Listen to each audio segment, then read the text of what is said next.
Hello दोस्तों, आज के इस क्लास में आने वाले यूपी होमगार्ड एग्जाम से related most important question sir cover करने वाले जो कि इम्पोर्टेंट साबित होंगे। तो आप लोग इस क्लास को लास्ट तक जरूर देखिएगा। इस क्लास का पहला क्वेश्चन आ रहा है, मेगास्नीज की पुस्तक का नाम क्या। जो मेगास्नीज की जो पुस्तक का नाम है दोस्तों क्या है, टी हो जाएगा इंडिका, ऑप्शन यहाँ पे डी हो जाएगा। यह क्वेश्चन एग्जाम में रिपीट होते रहते हैं, बार बार रिपीट होते, तो ध्यान रखिएगा। और आप लोगों को इस क्लास में एक भी क्वेश्चन का सही से उत्तर पहले से पता होगा तो कॉमेंट करके आप लोग जरूर बताइएगा। दोस्तों अगला क्वेश्चन है, हड़प्पावासी किस वस्तु के उत्पादन में सर्वप्रथम थे। सबसे आगे दोस्तों किस वस्तु के उत्पादन में थे हड़प्पावासी, तो यह थे कपास के उत्पादन में। ऑप्शन यहाँ पे सी हो जाएगा, कपास उत्पादन। ध्यान रखिएगा, एग्जाम के लिए इंपॉर्टेंट है, आने वाले एग्जाम के लिए। अगला क्वेश्चन है, सिंधु घाटी यानी सिंधु सभ्यता का सर्वाधिक उपयुक्त नाम क्या था। सिंधु सभ्यता का जो सबसे फेमस नाम था दोस्तों कौन सा नाम था, तो यह था हड़प्पा सभ्यता। ऑप्शन यहाँ पे ये हो जाएगा, हड़प्पा सभ्यता। ये भी क्वेश्चन एग्जाम में कई बार पूछा गया और रिपीट होते रहते हैं। अगला क्वेश्चन है, भारत में खोजा गया सबसे पुराना शहर कौन सा। सबसे जो पुराना खोजा गया सो शहर दोस्तों, सबसे पहले पुराना खोजा गया शहर है, यह शहर हो जाएगा हड़प्पा शहर। ऑप्शन यहाँ पे हो जाएगा हड़प्पा शहर। ध्यान रखिएगा, नोट डाउन कर लीजिएगा आप लोग। अगला क्वेश्चन है, शिवाजी के अत्याधुनिक गुरु कौन थे। जो अत्याधुनिक गुरु थे दोस्तों शिवाजी के कौन थे, तो यह थे रामदास। ऑप्शन यहाँ पे हो जाएगा रामदास। ध्यान रखिए, जो कि आध्यात्मिक गुरु थे शिवाजी के। अगला क्वेश्चन, असम का चैतन्य किससे कहा जाता है। जो असम का जो चैतन्य कहा जाता है यह कहते हैं शंकर देव को। ऑप्शन ए हो जाएगा शंकर देव। ध्यान रखिएगा, असम का चैतन्य कहा जाता है। अगला क्वेश्चन है, तो गुरु नानक का जन्म कहाँ हुआ था। गुरु नानक का जो जन्म हुआ था दोस्तों, यह हुआ था, ध्यान रखिएगा, तलवंडी में। ध्यान रखिएगा, ऑप्शन हो जाएगा तलवंडी या फिर ननकाना भी कह सकते हो आप लोग, दोनों एक ही जगह का नाम है। अगला क्वेश्चन आ रहा है, स्वतंत्र भारत में राज्यसभा के प्रथम सभापति कौन थे। जो स्वतंत्र भारत का जो प्रथम राज्यसभा के जो सभापति थे दोस्तों कौन थे, ये थे डॉक्टर एस राधाकृष्णन थे। ऑप्शन यहाँ पे भी हो जाएगा डॉक्टर एस राधाकृष्णन। अगला क्वेश्चन है, लोकसभा सदस्य अपना त्याग पत्र किसे देता है। जो लोकसभा सदस्य है ये अपना त्याग पत्र किसको देता है दोस्तों, यह देता है लोकसभा अध्यक्ष को। ऑप्शन यहाँ पे सी हो जाएगा, लोकसभा के अध्यक्ष को देता है। ध्यान रखिएगा आप लोग। अगला क्वेश्चन आ रहा है, निम्नलिखित में से पॉपुलर चैम्बर किसे कहा जाता है। निम्नलिखित इन ऑप्शन में से जो पॉपुलर चैम्बर कहा जाता है यह कहते हैं लोकसभा को। ऑप्शन यहाँ पे डी हो जाएगा, लोकसभा को दोस्तों पॉपुलर चैम्बर कहते हैं। तो ध्यान रखिएगा, नोट डाउन कीजिएगा आप लोग, इंपॉर्टेंट हो सकते हैं एग्जाम के लिए।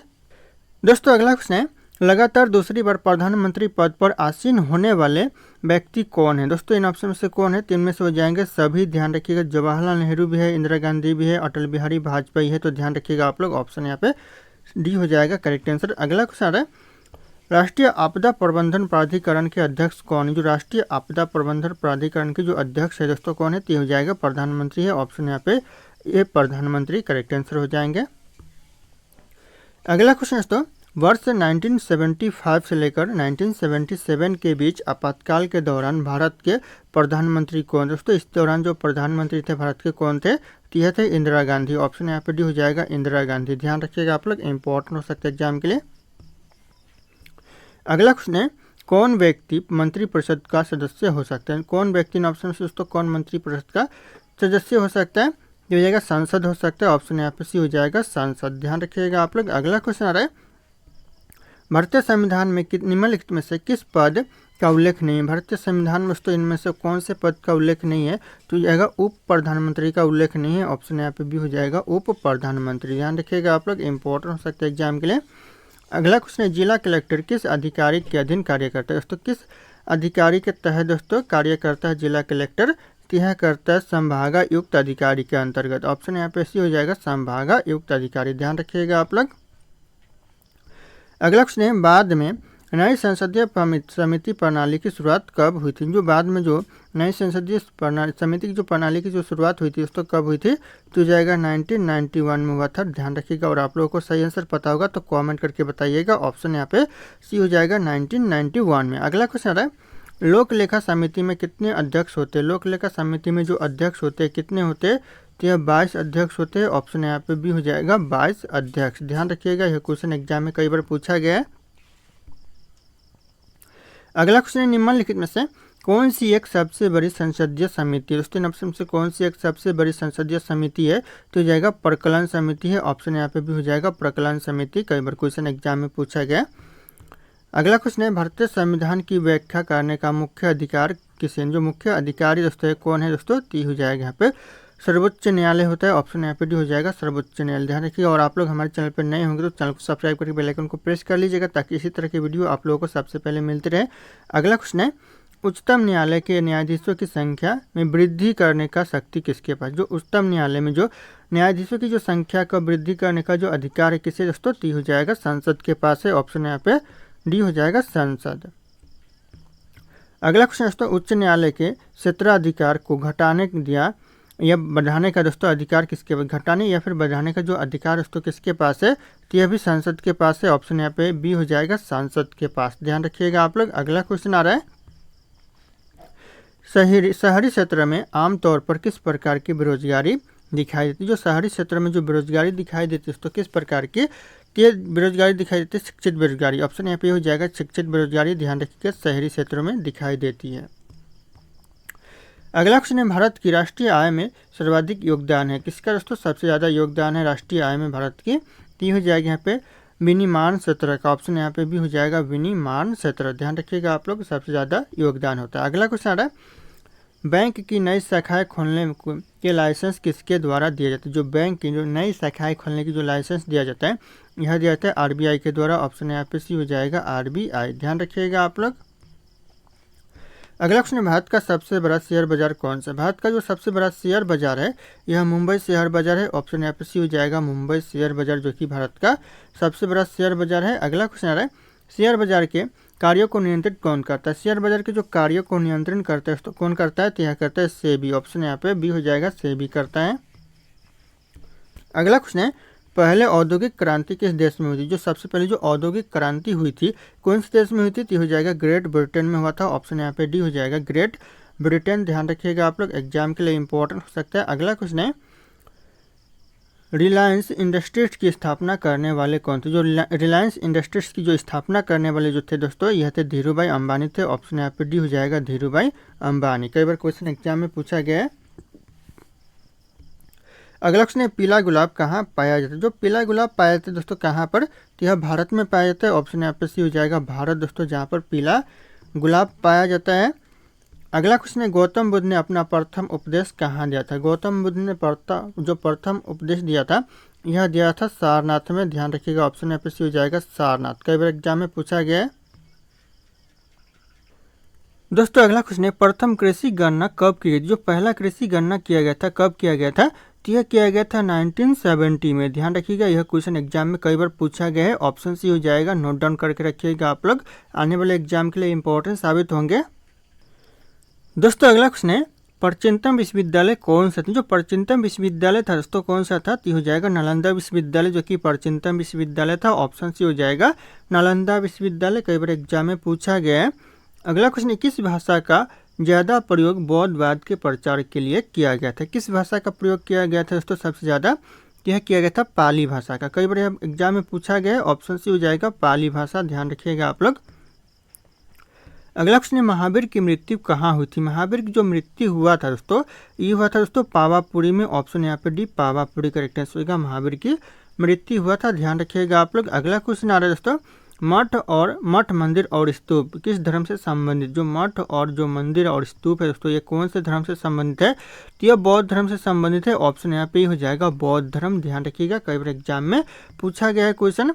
अगला क्वेश्चन है, बौद्ध धर्म एवं जैन धर्म दोनों ने उपदेश किसके शासनकाल में दिए थे। तो यह दिए थे दोस्तों बिंबिसार के शासनकाल में। ऑप्शन यहाँ पे ये हो जाएगा बिंबिसार। ध्यान रखिएगा, कई बार एग्जाम में पूछा गया है। अगला क्वेश्चन है, सांची क्यों विख्यात। जो सांची का स्तूप है दोस्तों ये क्यों विख्यात है, तो जगह सबसे बड़ा बौद्ध स्तूप के लिए दोस्तों सांची विख्यात है। ऑप्शन भी हो जाएगा सबसे बड़ा बौद्ध स्तूप के लिए। ध्यान रखिएगा। अगला क्वेश्चन है दोस्तों, बोध गया स्थित। जो बोध गया दोस्तों ये स्थित है कहाँ पर दोस्तों, तो यह स्थित है बिहार में। ऑप्शन यहाँ पे सी हो जाएगा बिहार में दोस्तों बोध गया स्थित है। ध्यान रखिएगा आप लोग। अगला क्वेश्चन है, जातक किसका ग्रंथ। जो जातक है दोस्तों ये एक प्रकार का ग्रंथ दोस्तों, ये किसका ग्रंथ है, तो यह बौद्ध का ग्रंथ है। ऑप्शन यहाँ पे सी हो जाएगा बौद्धों का ग्रंथ है दोस्तों जातक। ध्यान रखिएगा आप लोग। अगला क्वेश्चन है, सिद्धार्थ यानी बुद्ध को ज्ञान की प्राप्ति कहाँ हुई थी। जो बुद्ध को जो ज्ञान की प्राप्ति हुआ था यह हुआ था गया में। ऑप्शन यहाँ पे डी हो जाएगा, ध्यान रखिए। गया में दोस्तों बुद्ध को ज्ञान की प्राप्ति हुआ था। अगला क्वेश्चन है, सारनाथ में बुद्ध का प्रथम प्रवचन कहलाता है। दोस्तों सारनाथ में जो बुद्ध का प्रथम प्रवचन है यह क्या कहलाता है?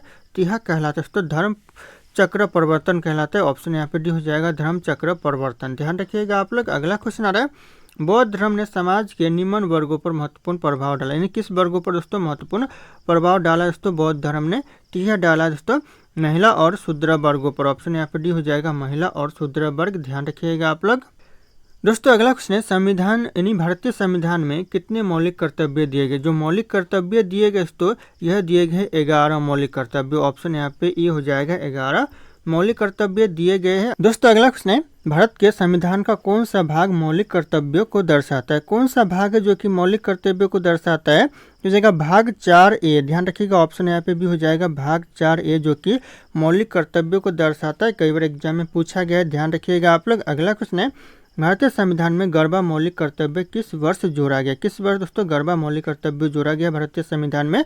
तो यह जोड़ा गया है 2006 में। नोट डाउन कीजिएगा, यह क्वेश्चन एग्जाम में पूछा जाता है और आने वाले एग्जाम में पूछे जाएंगे। तो ऑप्शन ये हो जाएगा करेक्ट आंसर, 2006 में।